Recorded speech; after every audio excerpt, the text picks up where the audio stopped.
Hello, candidates and guests, and welcome to the Student-Led Forum, moderated by EHS journalist students. Please stand for the Pledge of Allegiance.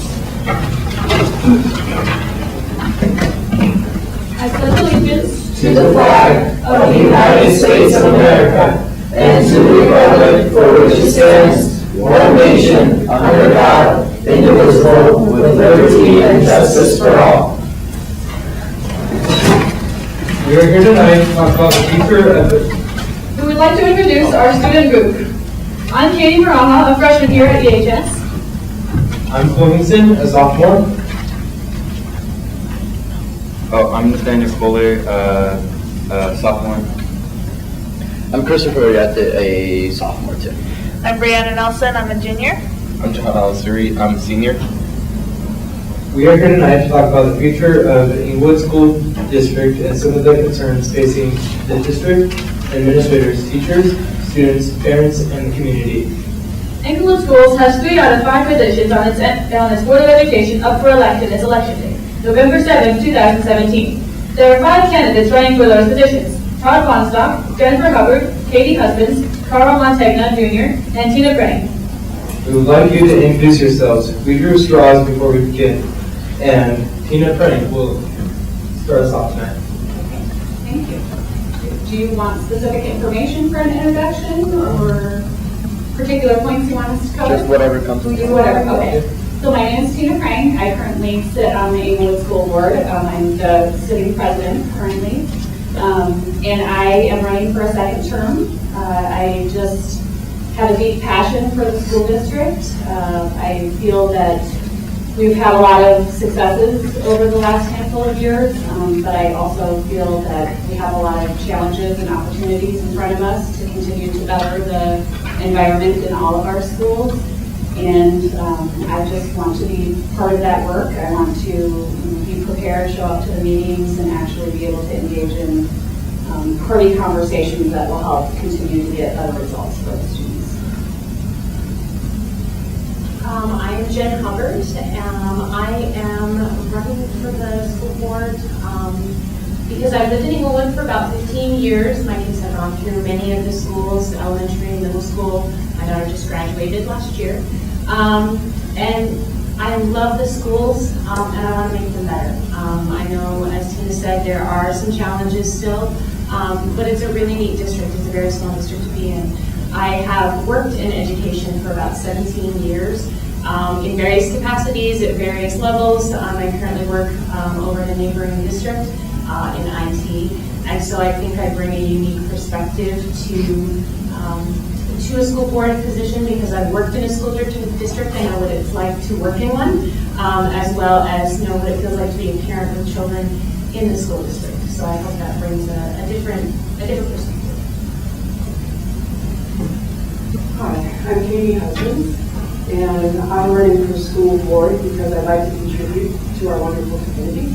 I'm a parent and an educator, and as a parent, I've seen my children grow tremendously throughout the last 8 years that we've lived here, and I look forward to being more involved in creating a great environment for all of our kids. Secondly, I have a pretty extensive background in education. I taught at the college level. I taught world history for about 10 years. Before, briefly, I was at Charles Hay as working in the AM Center, the Special Education Center there, before I went on to get my high school social studies teaching credential. And so I'm now teacher/administrator. I come with a lot of different perspectives and experiences, and I hope that those will contribute in some way to making our education in Inglewood even better than it is. My name is Carl Montegna. I am a parent of a Inglewood High School student. I've been living in the Inglewood community for about 20 years now. I've kind of seen the school district from afar. Hearing a lot of the rumors of, hey, it's a good district, it's a bad district, it's a good district, it's a bad district. I'm running to make sure that we hear more of the it's a good district. I think it's wonderful that we're in a position right now where the community has supported the schools by providing us with funds to build all the facilities. And I want to make sure that that foundation is solid for going into the future with the kids having the best opportunities available that we can provide. I'm Todd Bonstock, and I've lived in Inglewood for about 14 years. I'm an author. Just recently went full-time as an author, and I've been writing since I was 18. And I was asked to step forward and put my hat in the ring for Board of Education, and so I took a look at it and wanting to do something in the community for quite some time, and when this presented itself, I thought, well, let's take a look at it. So I went around and sat down with each of the existing board members and kind of talked to them about what the job entailed and what they do on a daily basis and a monthly basis for the board, and decided that it was something that I felt I could contribute to.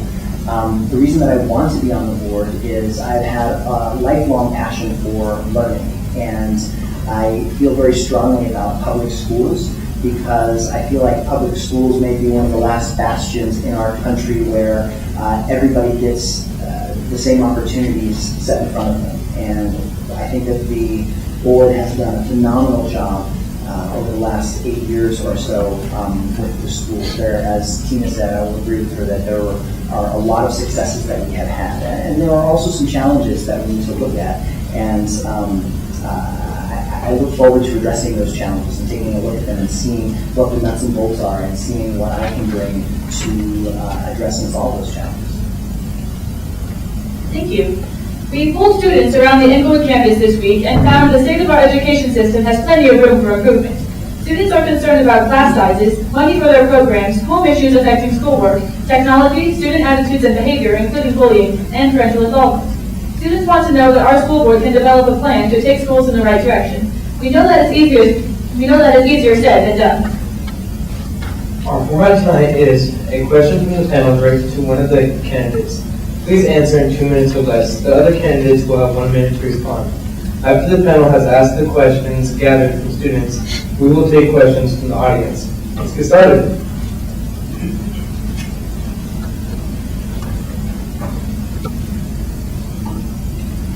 My name is Nathaniel, and my question is directed to Ms. Prank. Many students complain about testing. What would you say to them, and are there better tools to determine how learning is happening in schools? I would say that I think many adults have similar concerns about testing and the amount of time that we spend on testing and what value some of those results bring. So currently the board really tries to focus on the whole child. So we know that testing is something that we have to do and engage in according to mandates from the state.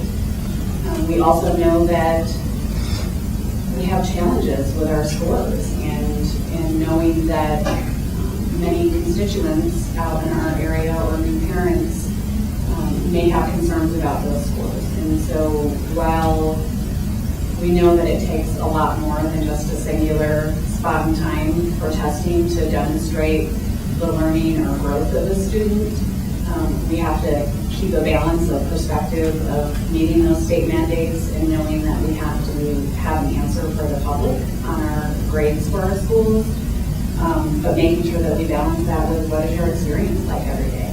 What does it feel like to walk into the classroom, to interact with your teachers, and to rise to the occasion of the high expectations that we have for students?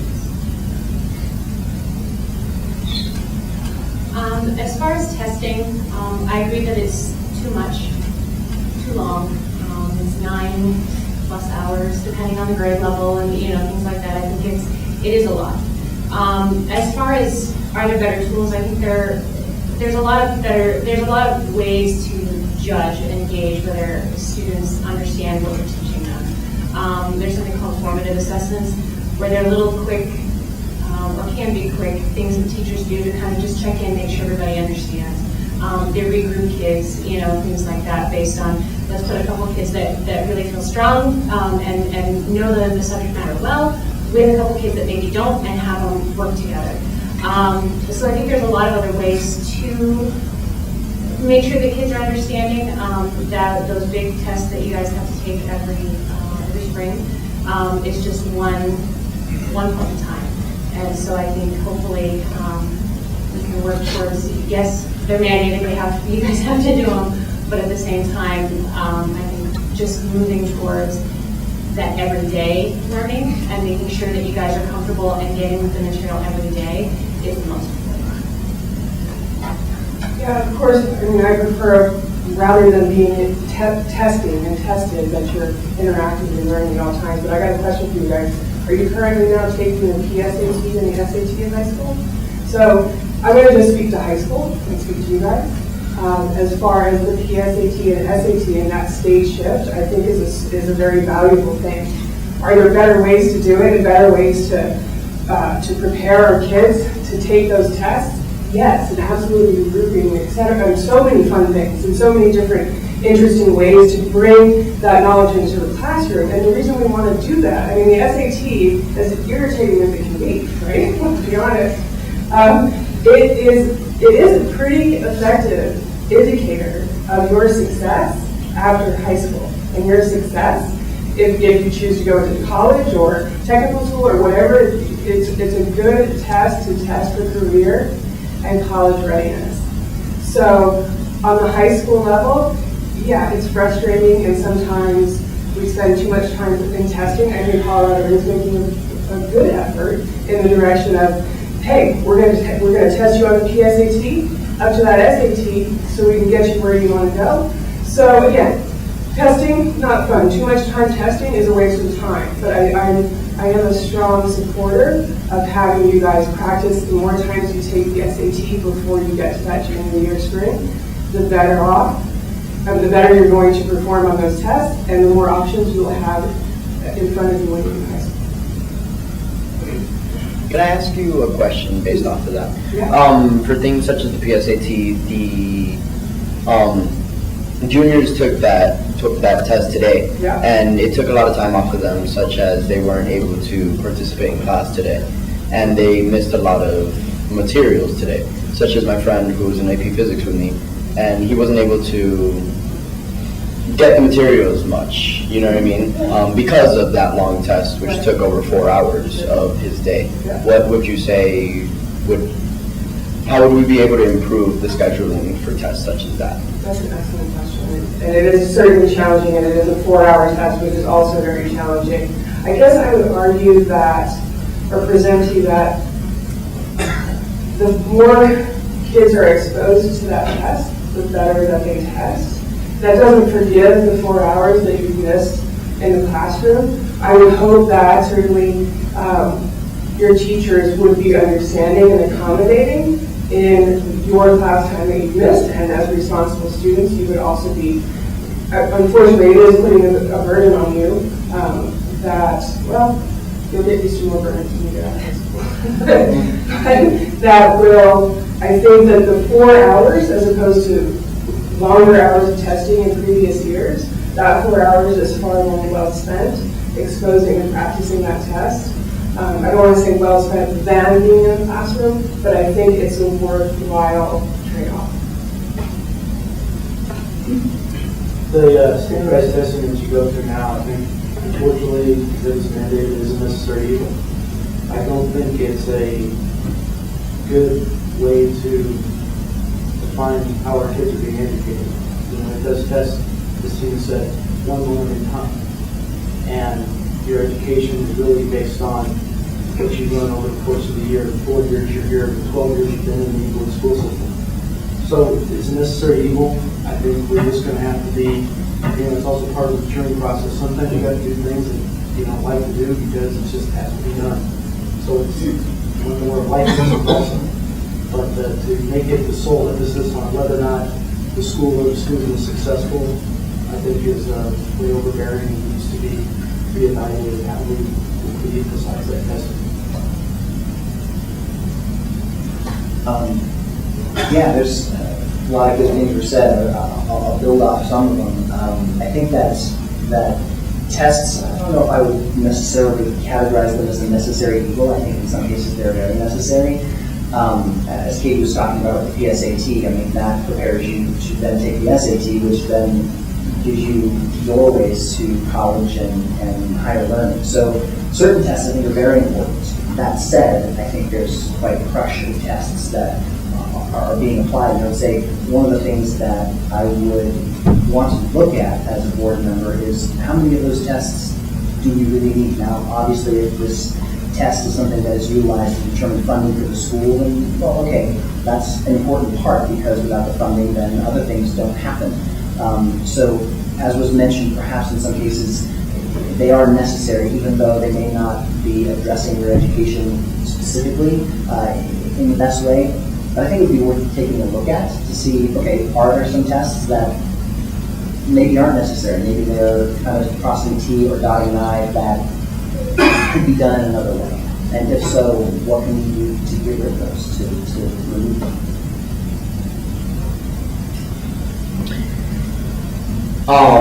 Right. So our next question is, we're going to start with Ms. Hubbard, and it is, we want to talk about student retention. Pretty much, how do we keep students from going to other schools and leaving Englewood? I think one of the biggest things to keep kids here is to make it fun, make it interesting, and really make it worth your while to want to stay. If you're miserable coming to school every day and you have teachers that you don't like or that yell at you all the time or something like that, it doesn't entice you to stay. Now that being said, the grass isn't always greener in the next school or the next school or the next school. Is still going to be school no matter where you go. But I think giving students more opportunities to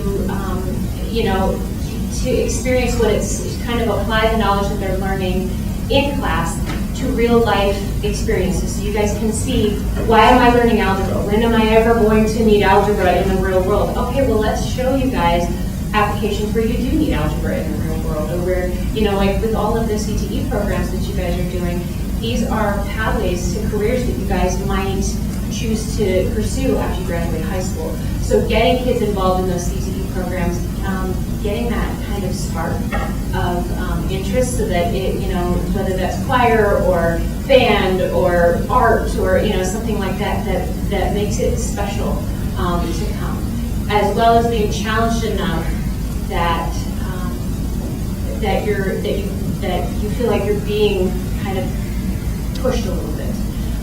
So it's not super easy or super hard to try and find that middle ground, so that it doesn't feel uncomfortable to school.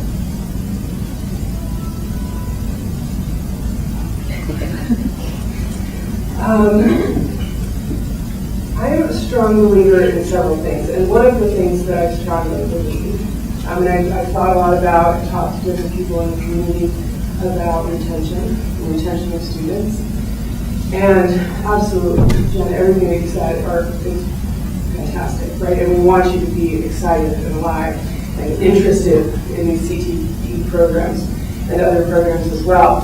I also think it's super important that we have happy teachers that are in the classroom, happy to be there, and supporting you. So I think that there's a very important connection there between happy teachers, retention of teachers, and then happy classrooms and retention of students.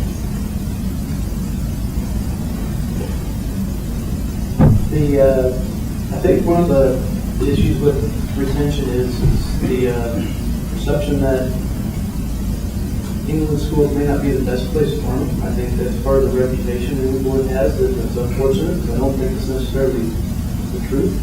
And so, grass is always greener on the other side of the fence, as mentioned. People may just want to go someplace else because they think it's going to be better. And in those instances, you can't stop people from doing what they think is going to be best for themselves. What we have to do is make sure that what happens in this school is as positive an experience for each student, where they don't want to start looking for greener grass. Because once they have an opportunity to think about, what if I do this, then there might be opportunities for them to think about going to another district.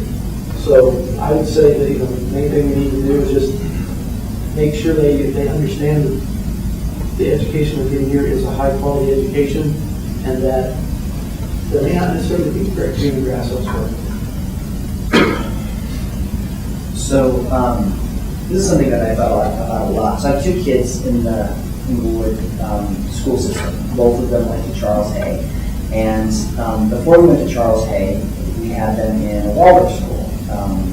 Barton Shield is not too far away from here. And we really liked the system, and we really liked what they were doing at Barton Shield. And because I'm a big proponent of public education, I said to my wife, I said to Laura, I said, let's give it a try. Let's see what it's like. We put our kids in Charles Hay and see how it goes.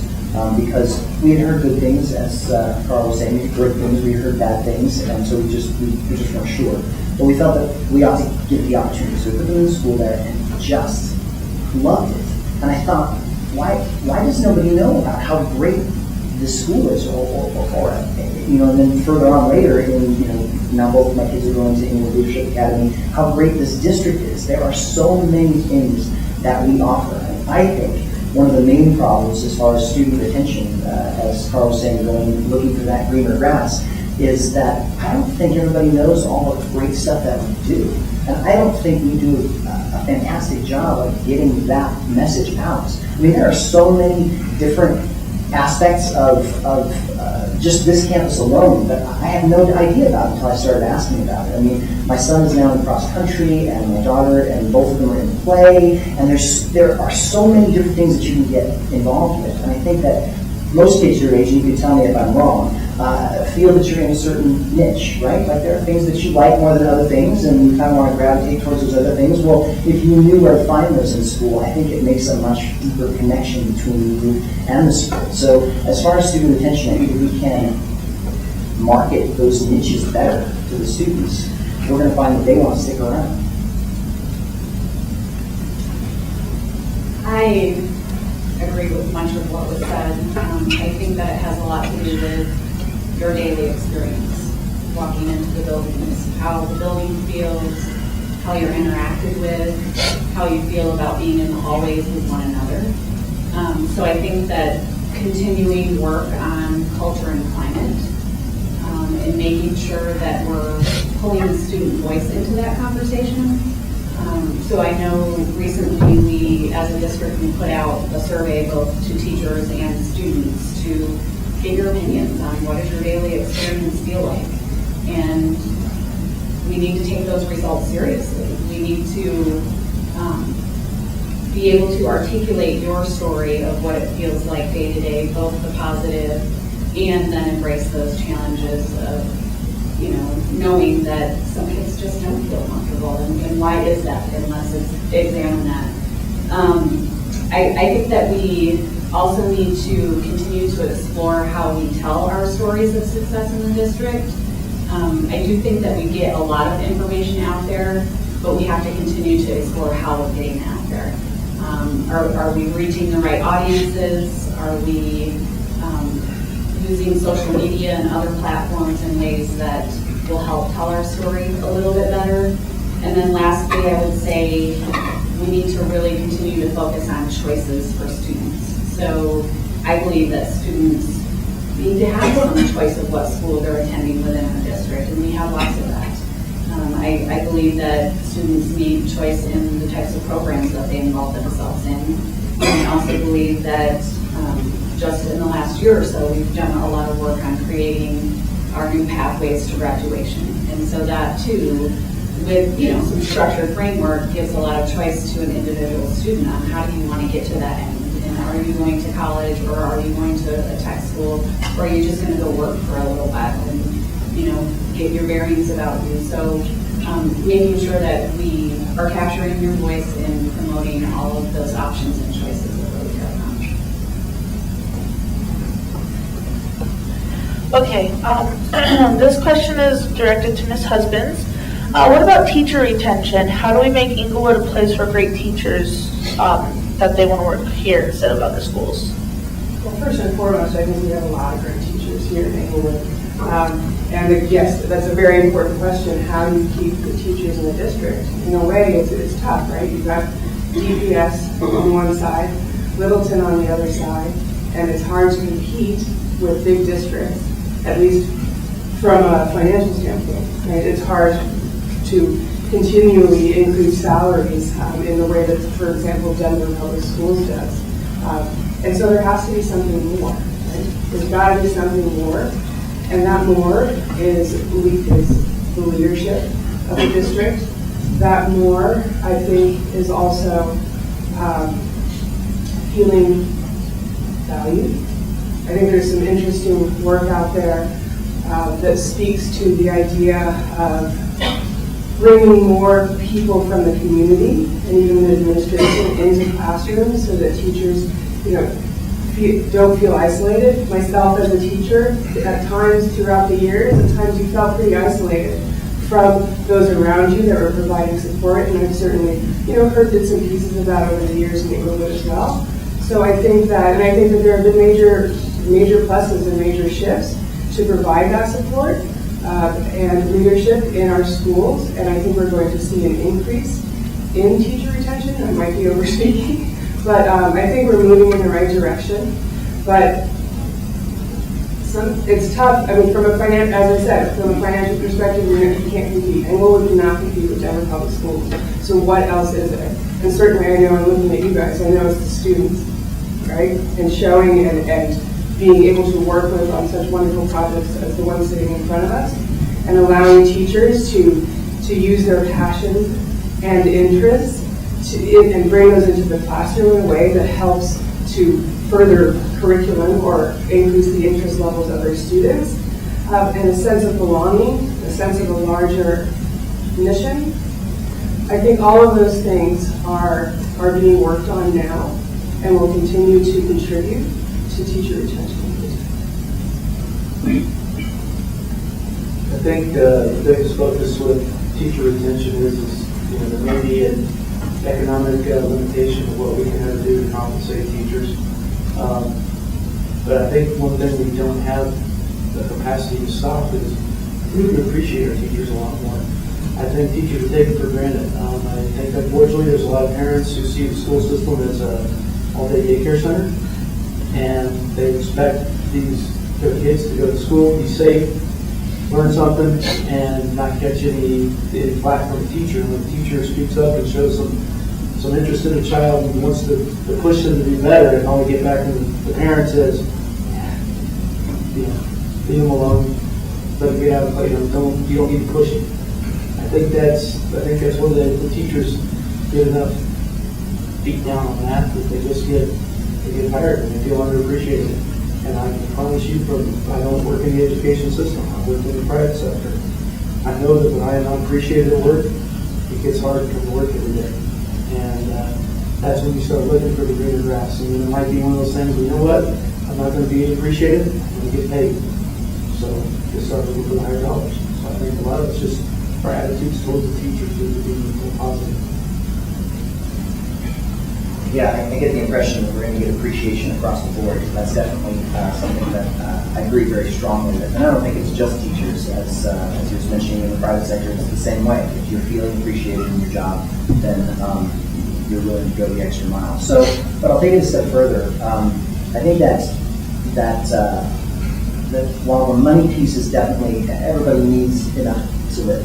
They want at least a competitive salary. I think that's important to address.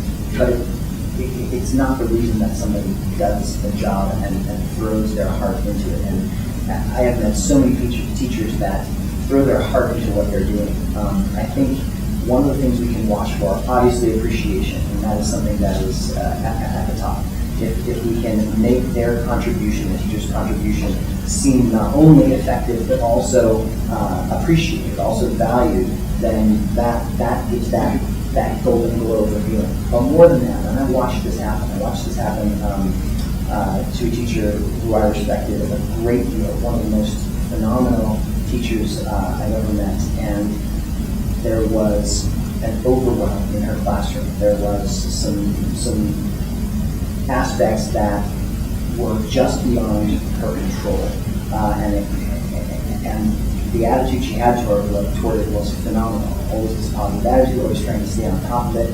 There was overwhelm happening there, and it wasn't addressed. And I think that if we can get to that, if we see that a teacher is their heart's in the right place, they're doing the best job that can be done, not just the best job they can do, but the best job that could be done in that situation, and the task is just larger than they can deal with. That, I think, is then the responsibility of, say, the board or the administration to step in and try and alleviate that pressure. And if you can do it only for just a little while, it might give them a chance to get their feet underneath them again and come at the problem with some new solutions. But if they're completely underwater and there's no help coming to them, that's when I think you start to get that sense of despair, and that's when you're going to lose them.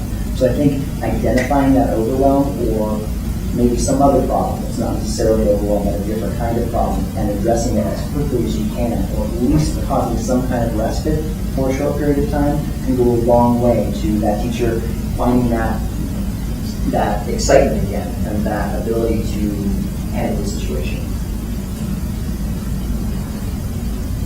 It's a tough question that you posed. Absolutely appreciating and recognizing the expertise of teachers and recognizing that they have come into a field that isn't always celebrated and isn't paid well. The financial pieces of supporting teachers are an ongoing challenge. I believe that we're actively engaged. Actually, our superintendent is engaged on a statewide level to push conversations about how public education is funded, and hopefully get some conversation rolling around some of the special factors that come into play as far as the dollars that it takes to serve the kids that we serve in our district, and thus the dollars that we have available to pay teachers. I think that also, just the same as my answer with the students, engaging that teacher voice. We put out a survey to ask them how it's feeling. What does your daily experience feel like in the classroom? What does it feel like in your building? But I think other opportunities as well, such as any leadership or district-wide opportunities where a teacher that may have a particular area of passion that they want to pour more passion into can step up and be given opportunities to do some collaborative training across the system and share their expertise with others, help continue to push each other to those new heights. And then we also have opportunities on the 1338 committee, which is the committee that makes recommendations to the board on teacher evaluations. And obviously the teacher input on that committee is hugely important. They're held to a really high standard, and they're held to a standard of how much you guys grow in any given year. That's part of how they get rated each year. So we have to just make sure that we're having perspective on all of those pieces and making sure that we're listening. I also think that we can do some things a little differently in some of our buildings. So I currently see in some of our buildings some use of other types of positions that come in and support teachers. In one building in particular, there are a whole host of interventionists. And so we're making sure to differentiate for kids' needs and what challenges they may have to get them at the right level of learning. But I think that also supports the teacher who may have a high number of students in their class and feel like they're not able to resonate with each individual kid. So how are we kind of pulling out and grouping students in ways that allows the teacher to get to everybody, but also provides the extra supports? Speaking from someone who's been married to a teacher for a very long time, whose brother is a teacher, who, basically I've known a lot of teachers. Teachers do not go into this profession for the paycheck. You do it for the kids, you do it because you're passionate about teaching others and watching students light up and that light bulb to go off. That being said, any job that you feel not great about showing up for every day is hard to come to. And so I think something, kind of bouncing off what things that Tina and the other folks have said, is that I think if teachers have more of a voice, more of a say, and that they actually get listened to, where, if they have a great idea, Let's share the great idea. Let's entertain the great idea. Let's not just go, oh, well, that couldn't possibly work. Why couldn't it possibly work? To really invest more in whether it's teachers' ideas or their thoughts about curriculum, as well as trying to put teachers in some sort of a leadership role in their own buildings. Pick teachers to spearhead special, activities or programs, something like that, so that it's not always the principals or the assistant principals kind of doing the training, doing the talking, having some of those teachers in those buildings take on that responsibility. It makes you feel more proud about your job. It's, you have that sense of responsibility and sense of pride that it's like, okay, I don't want to listen to somebody else drone on about this particular why this program is going to be great for me and my students. If you have the opportunity to go to the training and you have the opportunity to get passionate and that sort of thing about that particular program, then you can bring it back to the rest of your school and say, check this out, look what I learned. And sometimes other teachers will listen to a fellow teacher more or with more enthusiasm than they might with their principal or something like that, because it's more of that coworker, you're on the same level, we're all playing on the same field, rather than being seen as, oh, this is one more thing I get told that I have to do. So hopefully building up more leadership not abilities, but opportunities, will help make them, feel like they're a part of that school and that they have a say in what goes on. Everyone's so passionate. I'm trying to keep you on time. I know that no one's looking over at me, but I'm trying. So I'm going to try to hold you to your 2 minutes for your comment and then 1 minute each. So I'm trying to raise my hand, but I noticed that your attention is where it should be and not on me, but I'm trying to help you out here.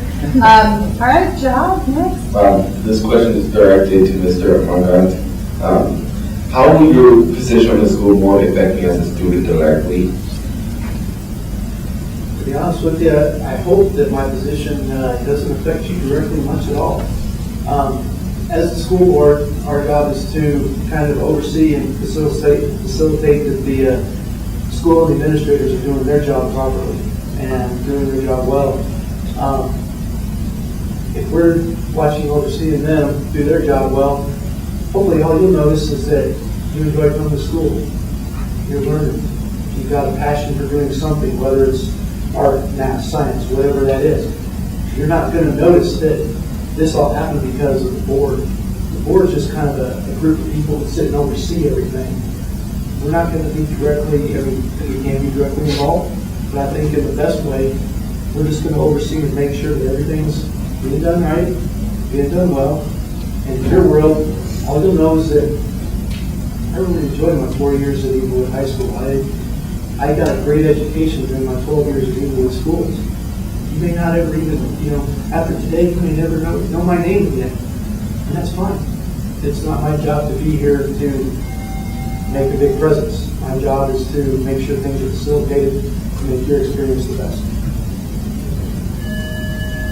So one of the things that I thought about when I considered running for the Board of Education is I'm not going to know everything about everything. And one of my jobs is going to be gathering information from the people who do know what's going on. And on a couple of board meetings that I sat in on, I sat on a work session and I sat on a regular board meeting. I noticed that there were people that were reporting out, especially at the work session. It was just like one person after another reporting out on different aspects of the school and what was going on. One of the things that seemed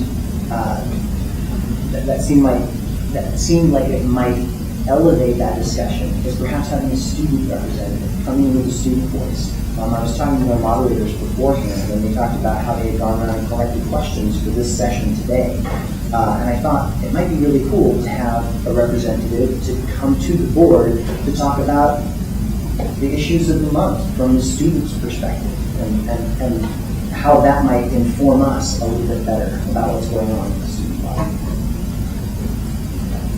So to add on to what Todd just said, I invite each one of you to come participate and be the student liaison to the board. We do have a position for that. It's a time commitment. And we would love to have the presence of a student voice at the table in every conversation. I think it would be great perspective. I'm going to disagree a little bit with what Mr. Montaigne said in that I appreciate the sentiment for sure that I shouldn't be directly affecting you, but reality is that the decisions that we make and the conversations that we have at the board table with the administration do impact you every day. So I guess how I approach things as a board member is I try to really have a presence. I try to come to school events. I try to know students. It's natural to do that for my own daughters and their relationships with people, but to get out and be hearing the voice of the student. And I am the absolute worst guilty party of continuously asking, how are we pulling the students' voice into this? And that's a question that I will continue to ask because I think it's an important voice. I think the whole purpose of Englewood Schools is students, right? I mean, you guys are essentially our customers, so I would hope that the school board would have an impact on you guys, and I hope it's a positive one. And again, having that ability for you guys to talk to us, for us to listen. If you have legitimate concerns, write them up, get them organized, bring them to a board meeting, or write a letter. Learn how to advocate for yourselves, so that if you have an issue that you're really upset about, or that you feel strongly about, you know what the path is to try and get it, in front of someone to try and fix it.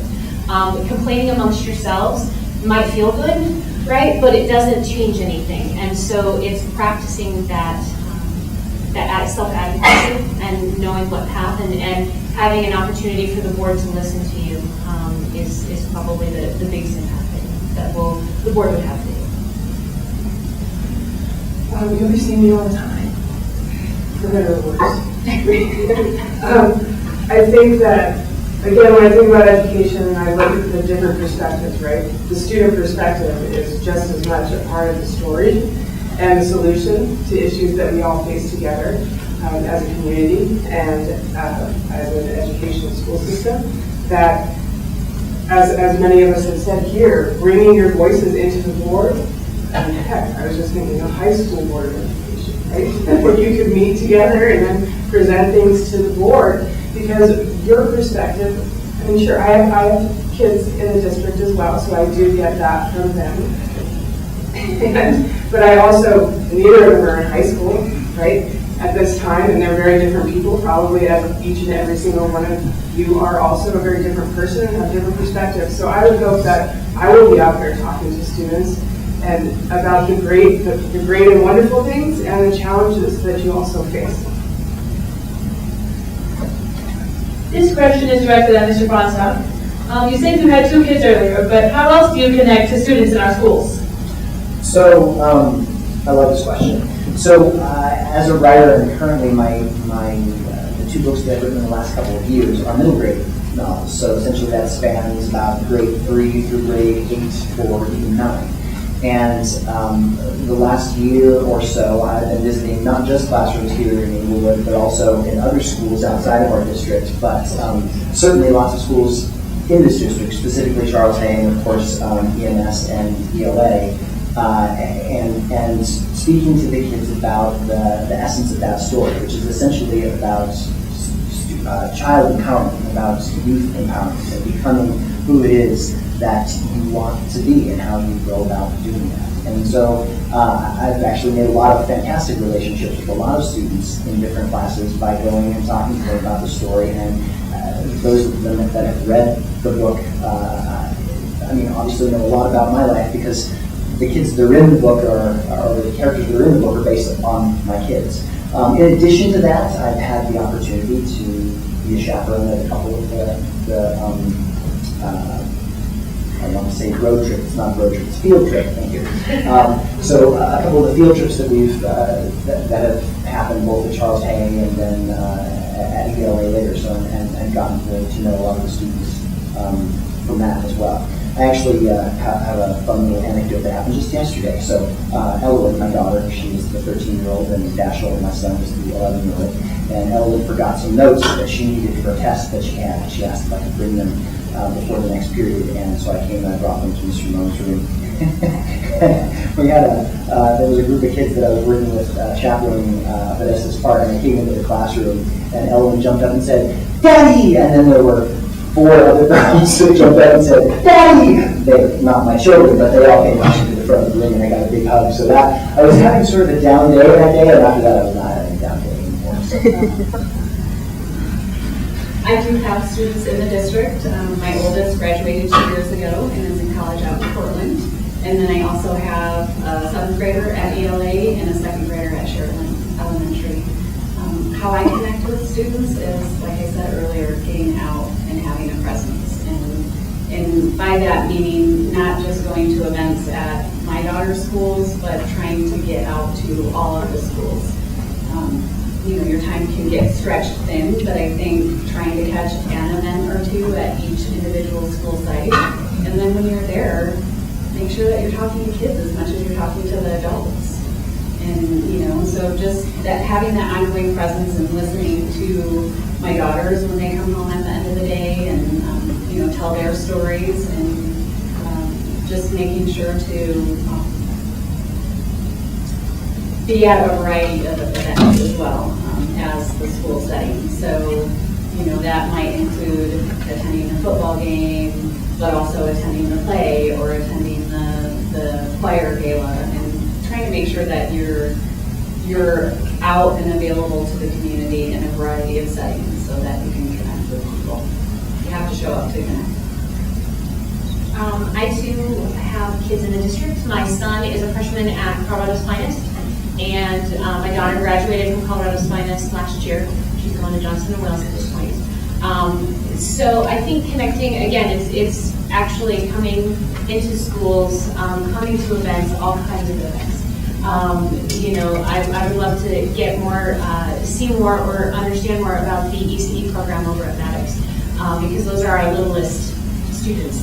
And to see what interesting things that they do and stuff like that. So I think definitely going in to schools more, trying to just connect and talk with kids and see what they like and what's going on with this particular event will be huge. So I too have children in the district. I have my daughter Amelia in ELA, and Abby is sitting right here. She's also my campaign manager.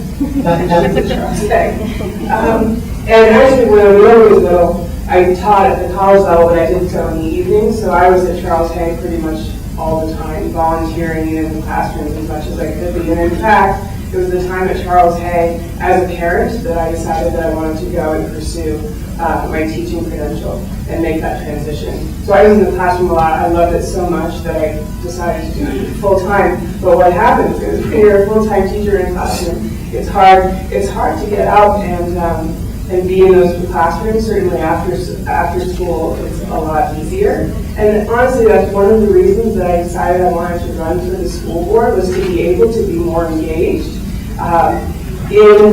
in planning and thoughtful planning and the participating in events through the school board and through the eyes of that school board, because as a teacher in a classroom, I simply can't get to the classroom as much as I would like to, and as I have in the past. So hopefully being on the board will allow me to be more engaged. As I mentioned earlier, my son is a junior here at high school. He's a baseball player. And last spring, baseball players took a beating.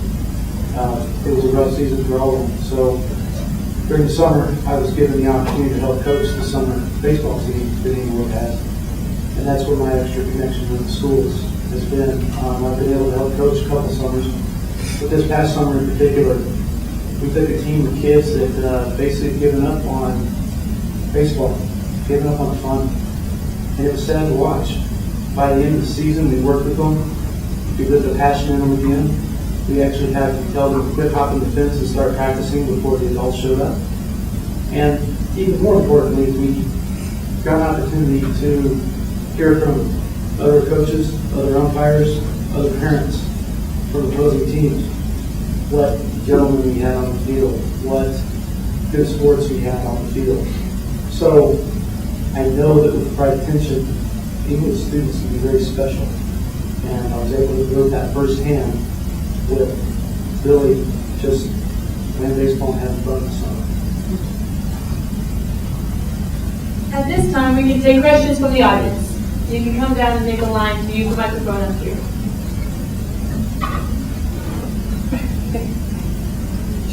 If there are no questions, the students have plenty more. We're trying to keep this under an hour, so you're welcome to speak now.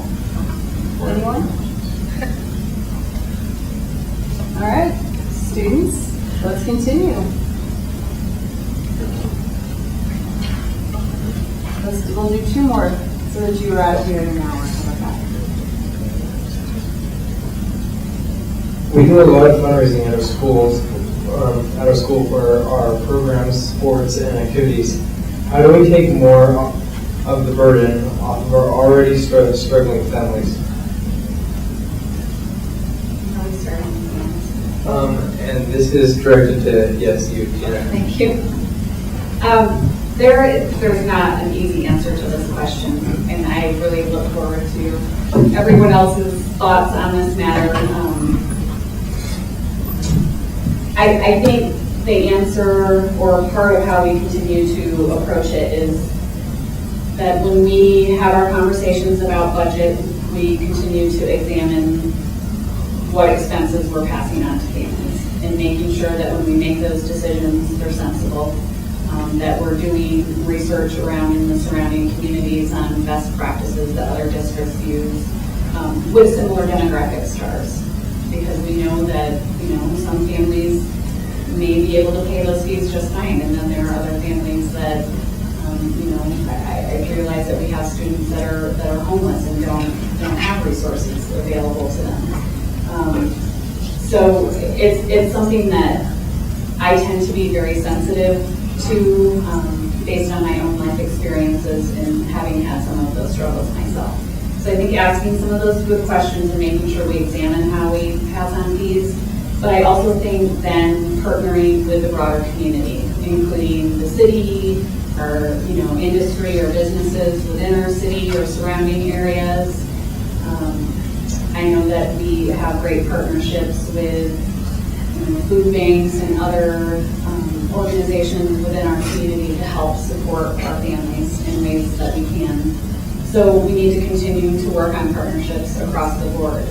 That includes when it comes to what kinds of programming we offer and some of those other options, but certainly the financial support to the school district.